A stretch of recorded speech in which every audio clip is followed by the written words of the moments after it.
আসসালামু আলাইকুম, সবাই কেমন আছেন? আশা করি সবাই ভালো আছেন। আজ আমি আপনাদেরকে দেখাতে যাচ্ছি কুষ্টিয়ার শিলাদহের সেই বিখ্যাত কুলফি মালাই। আইসক্রিমের মতো দেখতে কুষ্টিয়ার এই বিখ্যাত কুলফি মালাই এখন নাম ছড়িয়েছে সারা দেশে। মিষ্টি প্রেমিক মানুষেরা দূর দূর জেলা থেকে ছুটে আসে এই কুষ্টিয়া শিলাদহে কুলফি মালাই খাওয়ার জন্য।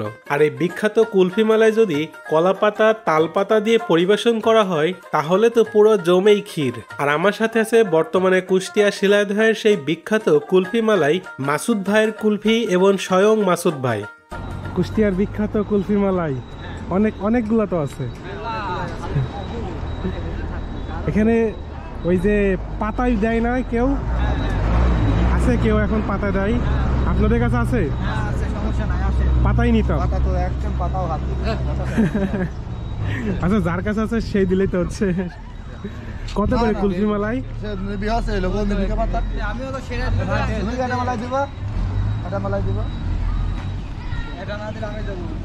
কুষ্টিয়ার বিখ্যাত মিজান ভাইয়ের কুলফি মালাই। আমার সামনে দাঁড়িয়ে থাকা সেই বিখ্যাত মাসুদ ভাই দাঁড়িয়ে আছেন, কিন্তু আমি তাকে একটিবারের জন্য হলেও চিনতে পারি নাই। তার কুলফির হাড়িতে তার নিজস্ব ব্যানারের নাম দেখে আমার অনেকটাই চেনা চেনা লাগতেছিল। কোথায় যেন তাকে দেখেছি। পরে মনে পড়ে গেল আমি তো সালাউদ্দিন সুমন ভাইয়ের ভিডিওতে তাকে দেখেছিলাম মাসুদ ভাইয়ের কুলফি। প্রথমে আমি খেয়ে দেখব মিজান ভাইয়ের কুলফি মালাই, তারপরে আমি খেয়ে দেখব মাসুদ ভাইয়ের কুলফি মালাই। এটা কি সে স্পেশাল কুলফি মালাই? এটা পিস কত করে? এটা 70। চাচা কত বললেন? 50। ও, এই সবার জন্য কত করে? যশোরে ওইদিকে খুলনার দিকে কুলফি মালা বিক্রি হয়, বলে কি এটা কুষ্টিয়ার বিখ্যাত কুলফি মালাই। তা আমি বললাম দেন একটা। দেওয়ার পরে আমি বললাম এটা কুষ্টিয়ার কুলফি মালাই? কয় কি হ্যাঁ ভাই এটা কুষ্টিয়ার কুলফি মালাই। আমি ভাই আমার বাড়ি তো কুষ্টিয়া, আপনি আমার বোকা পাইছেন? কুষ্টিয়া কুলফি মালাই আমি চিনবো না? হ্যাঁ, ওদের মালাই হচ্ছে শক্ত, আর এইটা গলা শুরু করে দিছে নরম সফট। এই হচ্ছে কুষ্টিয়ার বিখ্যাত কুলফি মালাই, আবার কলা পাতা। আর এটা কি তাল পাতা? নারিকেল পাতা? তাল পাতা। আসলে অরিজিনাল কুলফি মালাই স্বাদ নিতে হলে আমাদের কুষ্টিয়াতে আসতে হবে। যশোর খুলনা অন্যান্য জায়গায় কখনো এই কুলফি মালাই স্বাদ কিন্তু পাওয়া যাবে না। কি বলেন? ডুপ্লিকেট, যেটা বাইরে কুষ্টিয়ার বাইরে যেটা পাওয়া যাবে ওটা ডুপ্লিকেট, কিন্তু নামে চলবে কুষ্টিয়ার। এটা একদম সফট, আর হচ্ছে মালাই দিয়ে করা মনে হয়, শর্ট দিয়ে করা। এটার পরে আমারটা একটা খাওয়াবো। হ্যাঁ, আমি খেয়ে দেখবো। আপনি তো সেই বিখ্যাত মাসুদ ভাই। জি।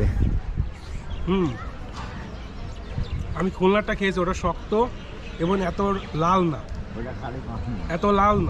এটা মনে হয় জ্বালাইতে এত লাল হয়ে গেছে। হ্যাঁ, এটা কমপক্ষে 8 ঘন্টায় দুধটা জ্বালাইতে হয়।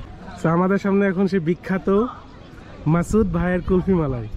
তো ভালো আছেন আপনি? আলহামদুলিল্লাহ, আল্লাহ পাক রাখছে।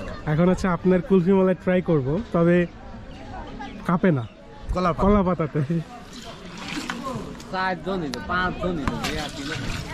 এটা কি বড় সাইজ? হ্যাঁ, এটা স্পেশাল সব সাইজ। ছোট সাইজটা দেখানো যাবে? হ্যাঁ, ছোটটা দেখানো যাবে। এটা হচ্ছে ছোট, দুইটা সাইজই আছে? দুইটা সাইজ। এটা কত?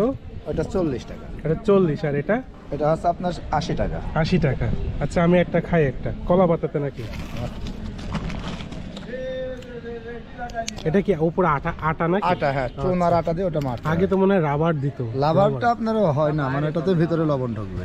আচ্ছা, আমরা ছোটবেলায় যখন খেতাম তখন দেখতাম রাবার খুলতো।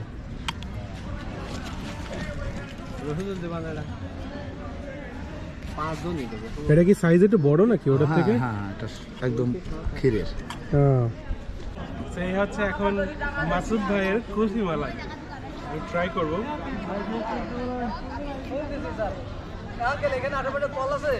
দুইটার টেস্ট আলাদা মনে হচ্ছে। না, দুই রকমই হবে। 5 জনেরটা খাবেন 5 রকম টেস্ট হবে। এটা মনে হচ্ছে মালাই দিয়ে করা। মালাই পরিমাণটা বেশি। মালাই সবগুলোর মধ্যেই আছে, এর ভিতরে মশলাটাও পাইছে। এলাচ দেওয়া আছে এটাতে। সত্যি কথা বলতে মাসুদ ভাইয়ের কুলফিটা সত্যি অসাধারণ, পুরোটাই মালাই দিয়ে করা। একবার খেলে বারবার খেতে মন চায়। যদি পকেটে টাকা থাকতো আর যদি ঠান্ডা লাগার ভয় না থাকতো তাহলে 10-12টি কুলফি এক বসাতেই খেয়ে নিতাম। তাদের সাথে কথা বলতে বলতে জানতে পারলাম কুষ্টিয়ার কুমারখালী এবং শিলাইদহ এই 2টি গ্রাম কুলফির জন্যই বিখ্যাত। কুলফি বানাতে জানলেই কুলফি আসল স্বাদ পাওয়া যায় না। কোন মশলা কতটুকু দিতে হবে এবং কখন দিতে হবে এটার পরই কিন্তু স্বাদ অনেকটা নির্ভর করে। বর্তমানে বাংলাদেশের অধিকাংশ জেলায় কুলফি মেলায় পাওয়া গেলেও কুষ্টিয়ার কুলফি মেলায় সব কুলফি মেলার থেকে অনেকটাই আলাদা। এখানকার কুলফি মেলায় একবার মুখে দেওয়ার পরে আপনি হারিয়ে যাবেন অন্য এক জগতে। মাসুদ ভাইয়ের কুলফি যেমনই সুস্বাদু এবং মিষ্টি, তার কথাবার্তা আচার আচরণ ঠিক তেমনটাই মিষ্টি। তার সাথে কথা বলে মনে হলো তিনি খুবই মিশুক। এবং এতক্ষণ ধরে আমার ক্যামেরার পিছনে যিনি দাঁড়িয়ে আছেন তিনি হচ্ছেন আর কেউ নয়, স্বয়ং মাসুদ ভাই। ধন্যবাদ তো আপনাকে আমাকে এত সাহায্য করার জন্য। কুষ্টিয়ার লোক আছে সাংস্কৃতিক মানে এর মনের মানুষ। আসলে কুষ্টিয়ার মানুষ লালন সাহেব আছে আমার কুষ্টিয়ার, রবীন্দ্রনাথ এখন কুষ্টিয়ারই ধরে নিতে হবে। আর সবাই সাংস্কৃতিক মানুষের দল।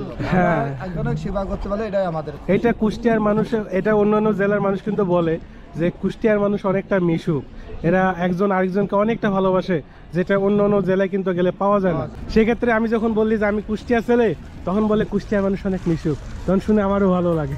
সো গাইজ, আজকে আমি বিদায় নিচ্ছি এখান থেকে। দেখা হচ্ছে আবার কোনো নতুন ভিডিওতে নতুন কিছু নিয়ে। ততক্ষণ সুস্থ থাকবেন, ভালো থাকবেন, ভালো লাগলে ভিডিওটি শেয়ার করবেন আর শোয়েব ব্লগসের সাথে থাকবেন। ধন্যবাদ।